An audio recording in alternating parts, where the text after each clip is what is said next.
Ramakrishna forgings limited का नाम सुनते ही मेरे मन में एक तस्वीर उभरती है, जो भारतीय रेलवे के विशाल नेटवर्क और उसके पीछे की तकनीकी उत्कृष्टता को दर्शाती है। यह कंपनी न केवल फोर्ज्ड कंपोनेंट्स का निर्माण करती है, बल्कि भारतीय रेलवे के विकास में एक महत्वपूर्ण भूमिका निभाती है। फोर्जिंग प्रक्रिया में उच्च तापमान पर धातु को गर्म किया जाता है और फिर उसे आकार दिया जाता है। यह प्रक्रिया न केवल सामग्री की ताकत को बढ़ाती है, बल्कि उसके जीवन काल को भी बढ़ाती है। रामकृष्णा फोर्जिंग्स ने इस तकनीक में महारत हासिल की है, जिससे वे उच्च गुणवत्ता वाले उत्पाद बना सकें। रेलवे के लिए फोर्ज्ड कंपोनेंट्स का महत्व अत्यधिक है।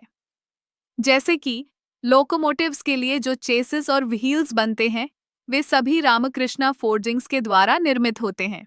इन कंपोनेंट्स की मजबूती और विश्वसनीयता ही रेल यात्रा को सुरक्षित बनाती है।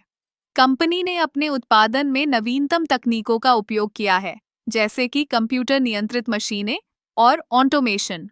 इससे न केवल उत्पादन की गति बढ़ी है, बल्कि गुणवत्ता में भी सुधार हुआ है। हर एक उत्पाद को सख्त गुणवत्ता मानकों पर परखा जाता है, ताकि यह सुनिश्चित किया जा सके कि वे भारतीय रेलवे की आवश्यकताओं को पूरा कर सकें। रामकृष्णा फोर्जिंग्स का एक और महत्वपूर्ण पहलू है उनका अनुसंधान और विकास। वे हमेशा नए उत्पादों और प्रक्रियाओं पर काम कर रहे हैं, ताकि वे बाजार की बदलती जरूरतों के अनुसार खुद को ढाल सकें।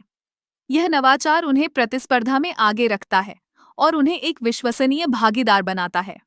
इसके अलावा कंपनी का ध्यान पर्यावरण पर भी है। वे हर संभव प्रयास कर रहे हैं कि उनके उत्पादन प्रक्रियाएं पर्यावरण के अनुकूल हों। यह न केवल उनके लिए, बल्कि पूरे देश के लिए एक सकारात्मक कदम है। रामकृष्णा फोर्जिंग्स लिमिटेड का योगदान केवल फोर्ज्ड कंपोनेंट्स तक सीमित नहीं है, बल्कि यह भारतीय रेलवे के विकास में एक महत्वपूर्ण स्तंभ है। उनकी मेहनत और समर्पण से हम सभी को सुरक्षित और तेज यात्रा का अनुभव मिलता है। इस प्रकार रामकृष्णा फोर्जिंग्स लिमिटेड न केवल एक कंपनी है, बल्कि यह भारतीय रेलवे के भविष्य का एक महत्वपूर्ण हिस्सा है। उनके प्रयासों के बिना हम शायद उस गति और विकास को नहीं देख पाते जो आज हम अनुभव कर रहे हैं।